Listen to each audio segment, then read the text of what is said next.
Hello, America, and to our friends around the world, greetings and welcome back. I wanted to take a moment here to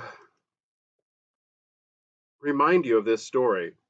A woman named Livie Rose Henderson, who posts on TikTok, IRL Monster High Doll, shared a viral video in October of 2025 that's been dubbed the DoorDash S Assault Girl video on Reddit, X, and elsewhere. In the video, she claimed that she was the victim of S assault when she was working as a DoorDash delivery driver. Henderson posted a video of a male customer who was seemingly without pants in his own home, sleeping on a couch. Henderson speculated that the man's door was intentionally left open so that she would see.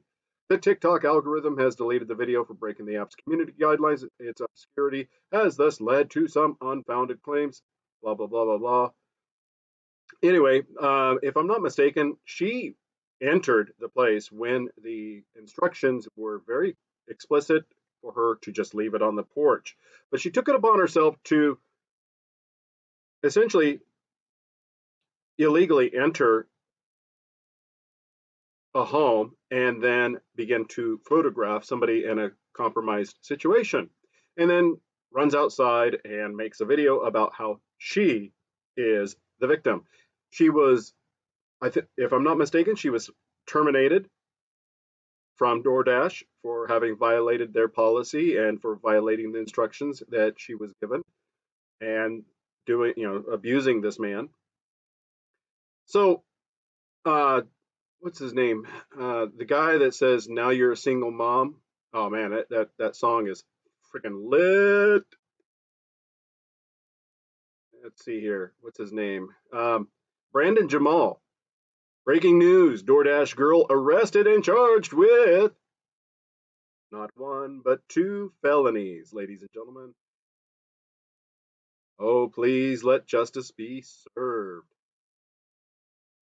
All right, so I did some looking up on this issue. Apparently, yeah, so the order, according to Grok, so take it with a grain of salt. But if BrandonJamal, the guy who made that, that zinger, song about you let him hit it raw, now you're a single mom. Yeah, if you haven't heard it, you got to find it and listen to it because it's awesome. Um, yeah, because Grok even notes that she was instructed to leave on the porch, but she claimed the door was cracked open, and but her claim was that she's traumatized, sexual assault, and said she filmed for safety reporting. Blah blah blah. Man alleged she pushed the door open and entered illegally, violating privacy. He doesn't have a ring camera, apparently, but there's rumors that he does. I don't know. So DoorDash fired her for doxing and sharing, the compromising images. She posted follow-ups, sparked a smear campaign with bots, and uh, then, as I'm recording this today, November 15, she was arrested. New York Police Department charged her via a field ticket, a summons for court appearance, not custody. She's out pending trial. These are what's called Class E felonies. Class A is the top tier, Class E is essentially a glorified misdemeanor, but it's something. It's not much. I mean, because we all know if this was the other way around, the man would be locked up, denied bail, and would be already smeared throughout the media for the actions. And, if it was a man doing that, rightly so.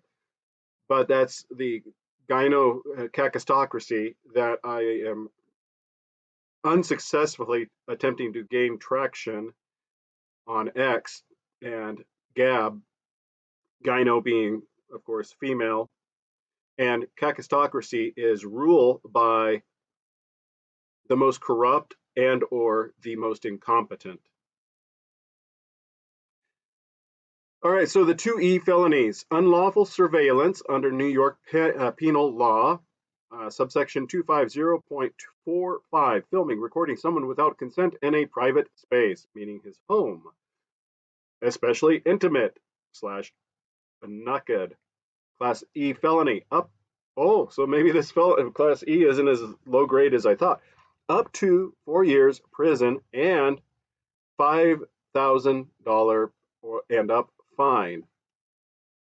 Dissemination of unlawful surveillance, New York Penal Law 250.55, posting, sharing the video online, that platform being TikTok, also an e-felony, treated like revenge porn. Remember that old monkey that's coming back to bite these women in the posterior. Under New York's intimate image laws, even if evidence, meaning that, you did it, and you're claiming it's, trying to claim it as evidence as protection. She was trying to CYA. Prosecutors cited the viral spread as aggravating. And Grok follows up with why felonies. New York law views non-consensual intimate recording as a S crime. Her victim narrative, quote unquote, didn't hold up in an investigation. Cops found the posting crossed into criminal territory regardless of the man's actions. I mean, he's in his own home. I mean, what are you going to do? Start saying that you can't shower in your own home because somebody might break in and take a picture or video record you? Anyway, so the police found the posting crossed into criminal territory regardless of the man's actions. Current status and reactions: arraignment pending, likely December. Plea deal possible. Downgrade possible to misdemeanor if she deletes videos, apologizes. I mean, it's too late. I mean, so many people have already captured the video and shared it on multiple platforms, their own news channels. X erupted with post celebrating, serves her right, criticizing, or let's see, X erupted today with post celebrating, serves her right, as an example text. Or criticizing, prosecuting victims. She's not a victim, she's the abuser. This is the problem we have in this situation.